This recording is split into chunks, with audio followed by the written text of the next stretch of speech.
Good afternoon. Welcome to the Chicken Box. I'm feeling good today. If you woke up today and you just feel good, you got to say that in your mind that you feel good, no matter what the circumstances. No, don't listen to the news. Don't listen to your negative friends. You got to tell yourself, I feel fantastic. Matter of fact, good was such an average word, Jay. I feel amazing. I got to change the way I talk about myself. How you feeling today, sir? I feel like I look, which is fine. Fine. No, you look happy, man. You're all decked out. You're making us Man, all listen, look bad. I'm always happy. This is Zoom decked out. I'll take this off. You think I'm in the gym. Anyway, man, I'm so glad that you guys could join us today. We are talking about something special. This is the Chicken Box, powered by Maryland's oldest Black media company. Matter of fact, we might be the oldest family media company in the world. Black, 133 years. It's called the Afro. Maybe your parents knew it as the Afro-American newspaper. We're now Afro News. We're a media company.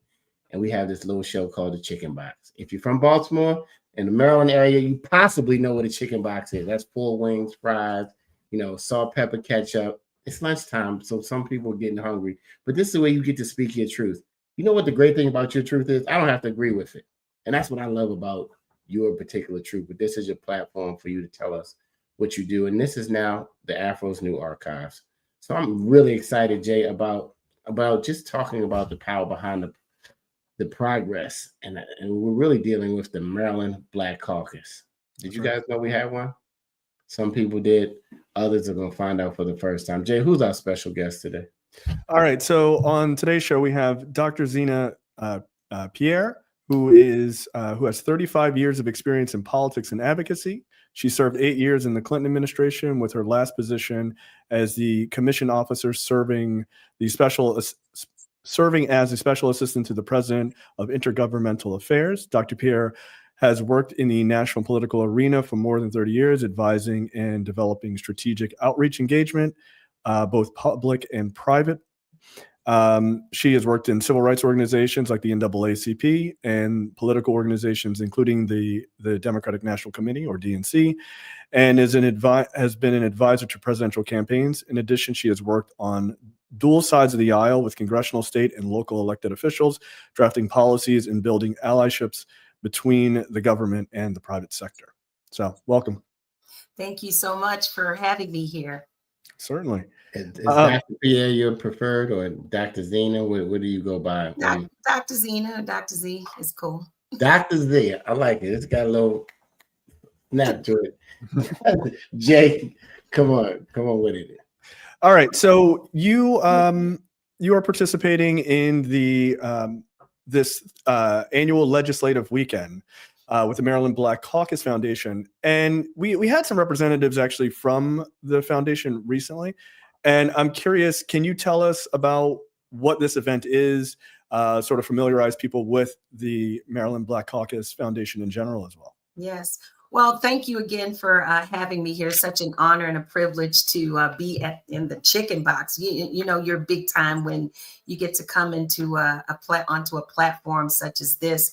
I serve as the president of the Maryland Black Caucus Foundation.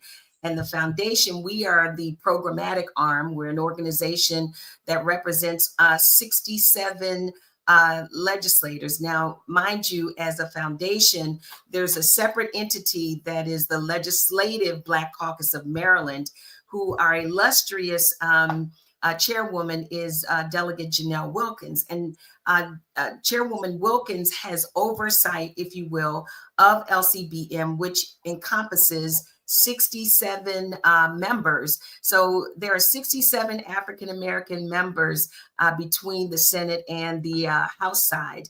And we are the largest caucus of African-American legislators in the country. So imagine this, Maryland is housing the largest caucus of Black state legislators in the United States. And so our job, you know, as a foundation is to ensure that we create education, outreach, advocacy by way of taking the legislative agenda of the legislators and then providing information to the public about the bills that are passed, webinars that are being done, all kinds of outreach. So we serve sort of as a bypass, and we also are the ones who raise funds for support of the Legislative Black Caucus of Maryland. Excellent. Thank you. Man, if you just tuned in, we're talking to Dr. Z, and we're talking about the Legislative Black Caucus of Maryland. You know, the mayor wasn't wrong. He said this is the blackest, Baltimore's the blackest city. The governor chimed in and said we're the blackest state. Now you chime in with we have the most black legislators in the country. Yeah.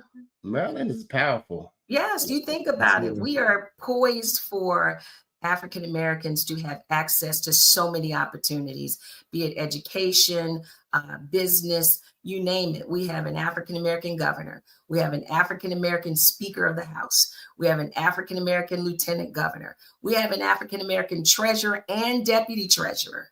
And we have, of course, Delegate Chairwoman Jheanelle Wilkins, who's leading, and a millennial leading 67 or 66, not including herself, legislators. And so the issues are real. We know that where we are in this day, it's important to have a voice that looks like us. And so let's talk about it. So the quality of Black life in Maryland,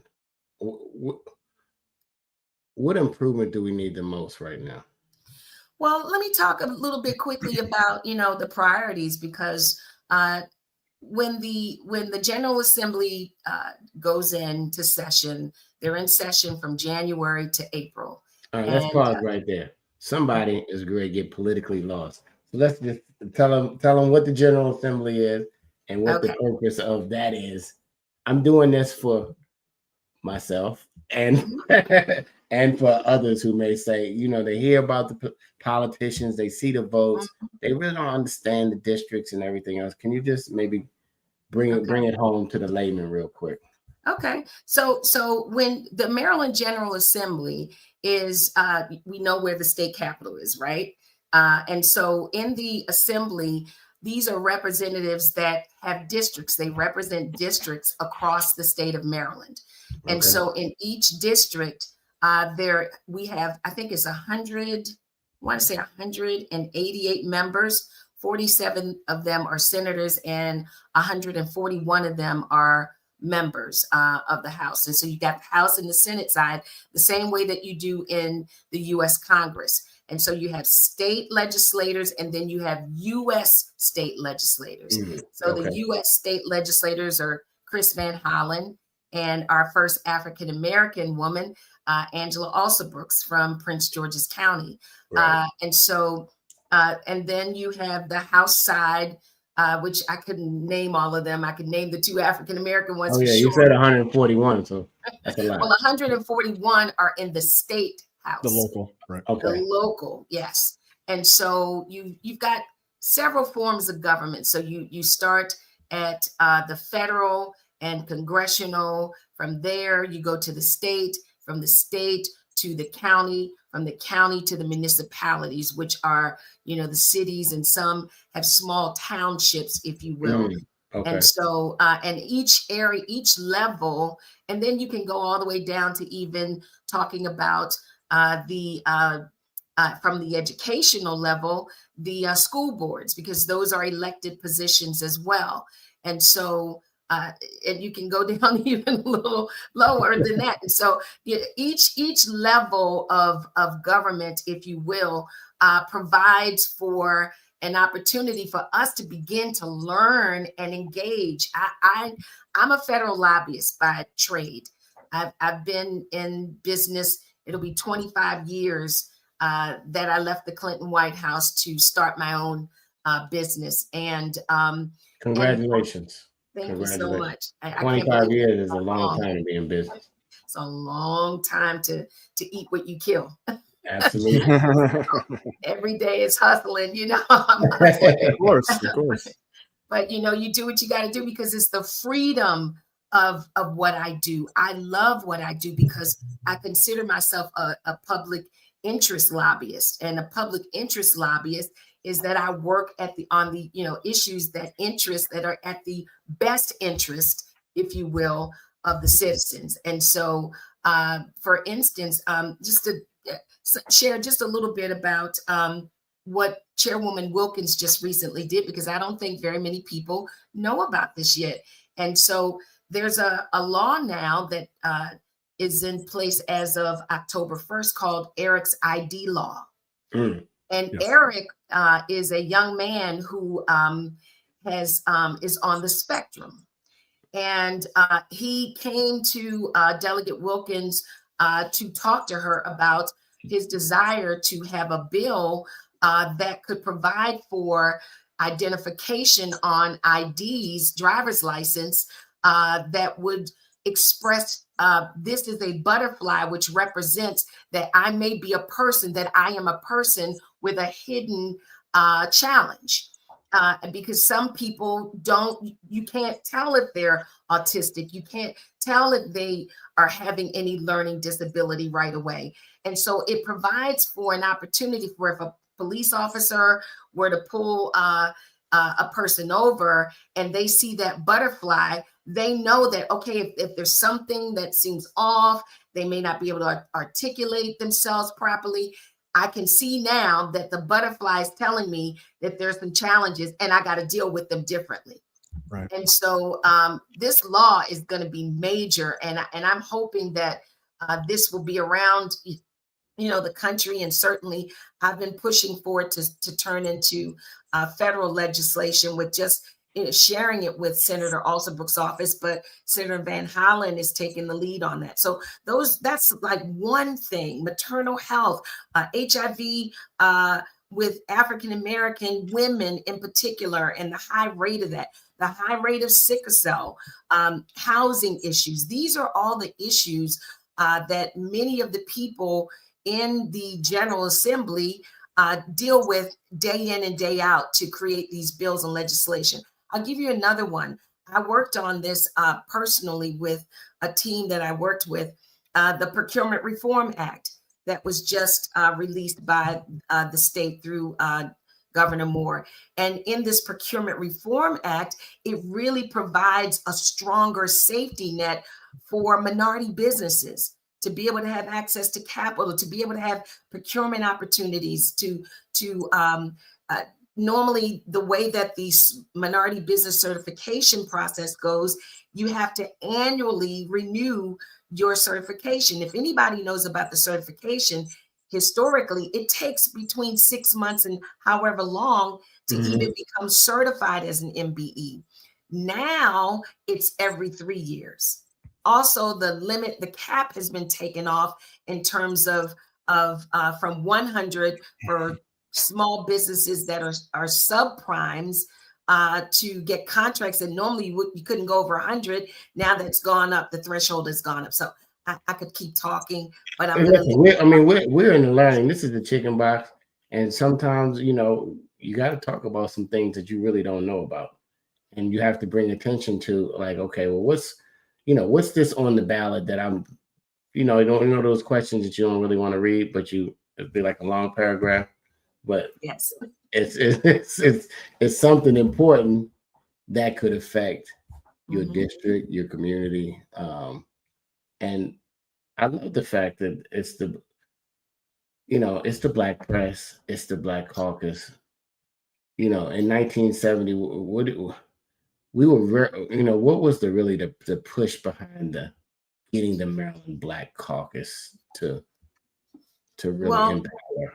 Pretty much what we're talking about today, to be able to strategically focus on the issues that matter in our community for Black Marylanders in specific, and not be afraid or ashamed to do such. And so, the foundation was formed so that it could be a fundraising arm to support the initiatives and the things that when these members go out and they do town hall meetings, etc., this is the kind of support financially that is provided to them by the foundation to ensure that when they go out and do the things that they do, that they have the resources to bring to bear for various town hall meetings, community meetings, pamphlets and information sharing, because our foundation is about educating and impacting those who may not know anything about a legislation. What is a bill? How does a bill go?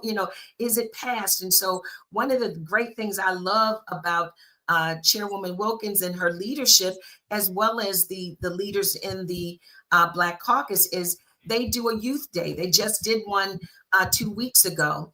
And youth come from all over the state of Maryland to learn what it is like. They have a legislative day where they come down to Annapolis. They go in through the buildings to meet various members. They get to sit on the House and the Senate floor to see what that feels like. They have a mock Speaker of the House and a Senate President. So it's really cool because it's our civic duty to engage people and educate them.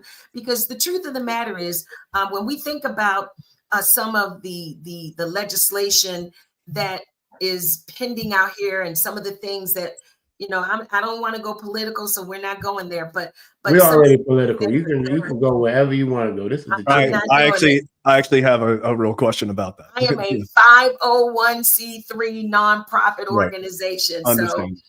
So I try to stick to that place there just to honor our position as we are a nonprofit. But I certainly will bring back Chairwoman Wilkins, and she can share for sure. Right. But again, we have this legislative annual weekend that's coming starting tomorrow. And we start with the 5 pillars of all of the agenda that is set forth each year by the legislators. And so this year, I just want to read some of the things and we're excited. We have, outside of the workshops, we have a Saturday business over breakfast, where we have procurement officials from the state government, as well as procurement officials in the private industry. So let me just give you a glimpse of some of the people that we're having, and thank you for having the flyer readily available. But let me start with the weekend. Can I share? Do you mind if I just share some of the things? Okay. And we have over 500 registrants already for this. So please, by all means, go to www.mdblackcaucusfoundation.org and register today. It is free to go to these virtual workshops. And so these are some of the ticket items that will be discussed. The first one is going to be on education with Delegate Edith Patterson. That's at 9 o'clock. And then we'll have the wealth panel at 10:15. And some of the issues that they're going to talk about on the wealth panel, you really want to get on this panel because they're going to talk about access to capital. How do you manage growth and have the ability to scale? It's not enough to survive if you're not thriving. And so we're going to focus on health with moderators Senator Malcolm Augustine and Delegate Pena Melnick. And with the wealth one, Senator Antonio Hayes, your senator in Baltimore City, and Delegate N. Scott Phillips. And then at 1 o'clock is going to be the civil rights panel. That one is going to be probably packed. All of them we expect to be packed, and it's going to be moderated by Senator Shanika Henson and also Baltimore's own Delegate Stephanie Smith.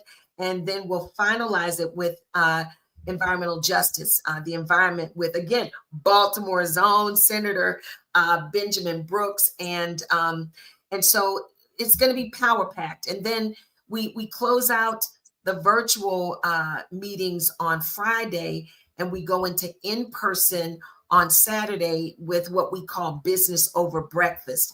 Now, this is my baby, because, being a business owner, one of the things that's important is that you have speakers that are not going to just talk to you, but provide information and then make themselves accessible once you're done.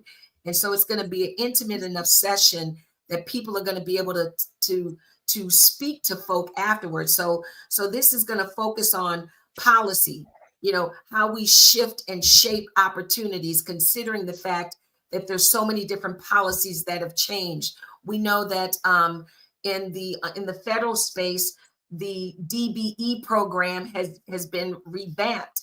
And so if you are a DBE, what is DBE? Sorry to interrupt. Disadvantaged business enterprise. Okay, thank you. And so so now you have to, you can't just be a DBE because you are of a certain race or a veteran or a woman.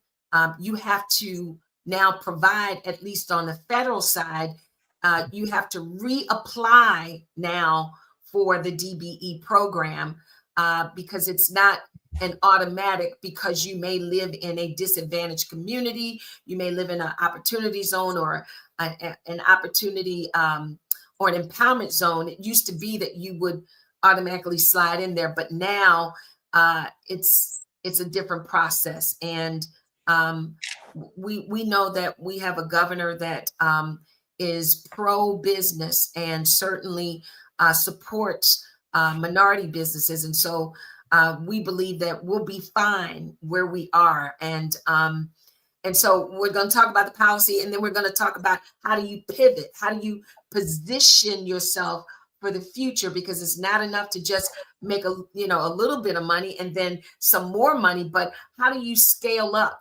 And does scale up look like collaboration? Because oftentimes it's hard for us to believe that, I know for me, I've worked autonomously with my business for almost 25 years. But when I started with a colleague of mine, an alkaline water bottling company, I didn't know anything about water, but it was his vision to start yet another water company. And so we collaborated together. And now I'm 100% woman-owned owner of Quora Alkaline bottling water. And so, and then we're going to talk about profit. How do we turn contracts into capital? And so some of the government side, the government panel is being led by Delegate N. Scott Phillips. And with that panel, we're going to have a sister who's amazing, Shanetta Griffin. She's the executive director and CEO of the Maryland Aviation Administration. So she oversees BWI. And then Maria Martinez, who's special secretary for the Maryland Regulatory and Permitting Reform, which is a new entity that was established to have oversight to ensure that any stopgaps in permitting, anything or any challenges with certifications, she would be, if you will, the czar that handles those things. Then Wallace Sermon, young brother, but sharp. He is the chief procurement officer for the entire state of Maryland. So, yes. It's quite a lot of pretty heavy hitters, I would say. Oh, heavy and hitters. This is free, guys. I'm telling you. And then we go to the corporate side and we get even, more heavy hitters led by Delegate Kim Taylor. We're going to have Tisha Edwards, Baltimore's own. She's now the president of the Maryland Bankers Association. We have Keon Harley, who is the director of the Office of Supplier and Diversity for WSSC. And we have a sister, Wanda Lientu, who is the principal chief global procurement officer globally for Amazon.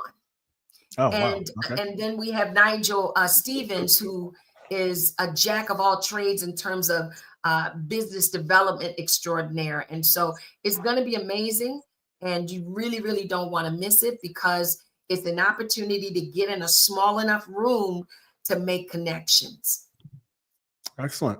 I have a question about the sort of, obviously the Maryland Black Caucus Foundation. I know that it's, this is not the legislative arm, so I don't want to delve into politics necessarily. But what I'm wondering is, there is a bit of a sort of substantial court case that's happening, which is the Supreme Court case about the Voting Rights Act, that very much has to do with Black people's representation.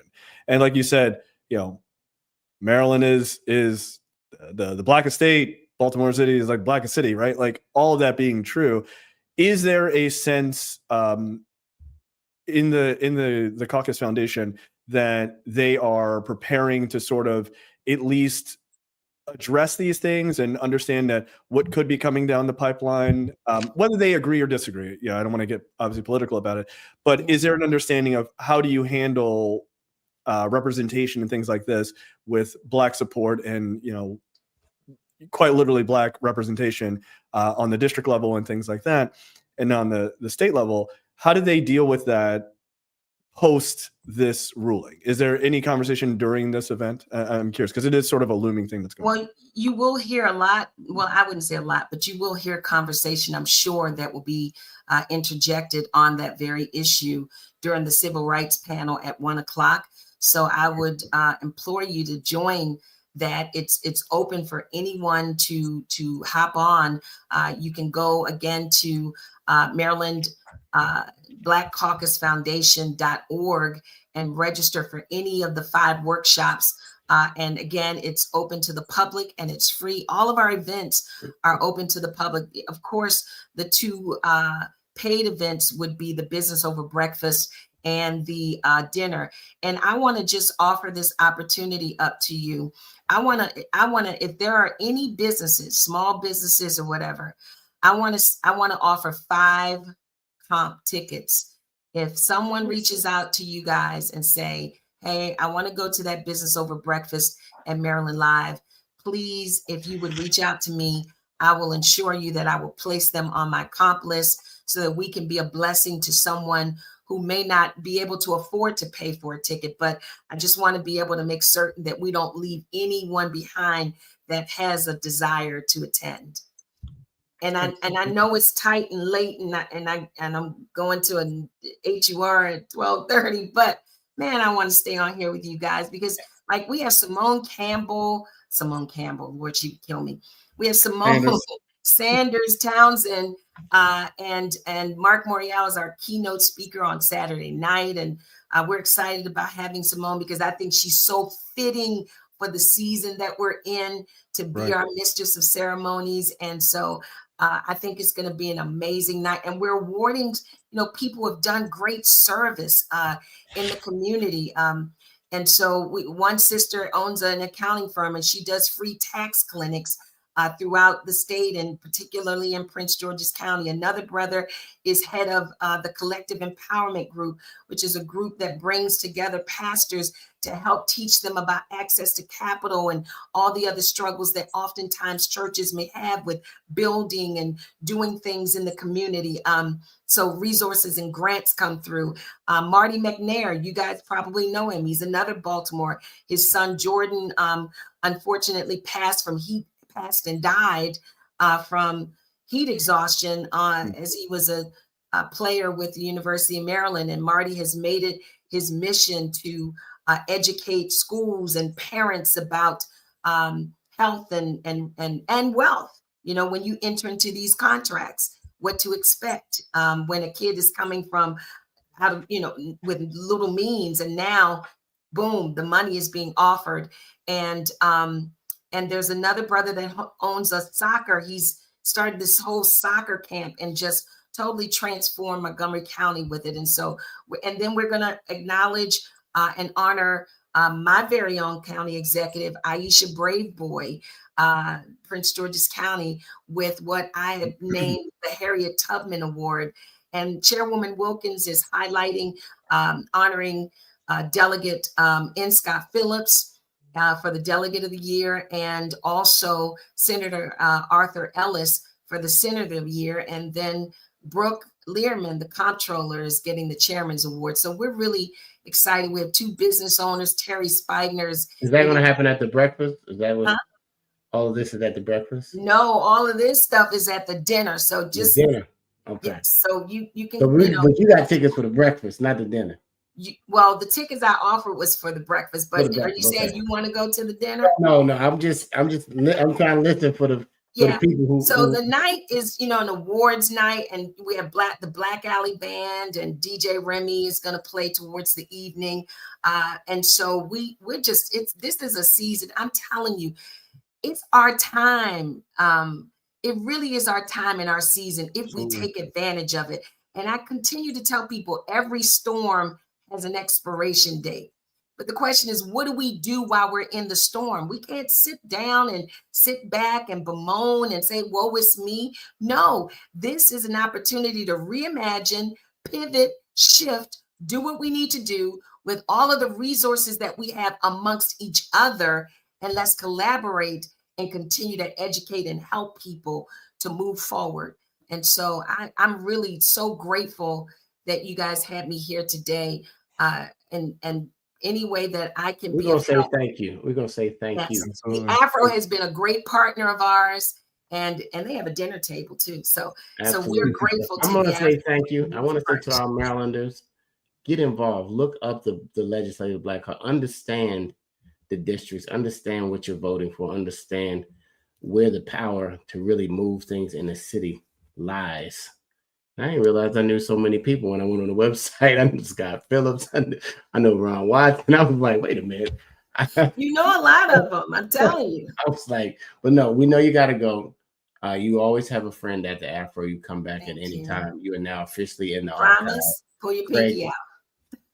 Well, that's kind of, I'm going to put the diamond out because I don't feel the pinky just looks too AKA-ish. But anyway, I'm not either. So I'm not trying to offend anybody. And Dr. Z, I heard Yes, you say as you're led earlier. So, and thank you for being a person who puts God first yes, in everything you do, and is not ashamed to spread the gospel as well through as you move, because we understand that's the real power. I'm a pastor also, so I wear I a whole bunch of hats. I feel it. I feel it in my shana. Shanana.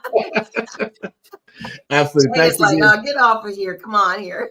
Thank you, everybody, for tuning in. She has Thank to you, run. everyone. Hey, go register, please, right now. It's free with tons of information. Even if you can't get there physically, digitally, they're going to be a lot of information. Thanks again for stopping by, everybody. This has been the Chicken Box. Go to afro.com. Get a digital subscription for less than $2 Uber Eats. We are Black owned through and through. Nobody can control our airwaves unless they decide to say, hey, if they do, go to afro.com, because we don't have to be on these Facebooks. We just here because you're here. That's right. Have a great day, everybody. Thank you. Bye-bye. Bye-bye.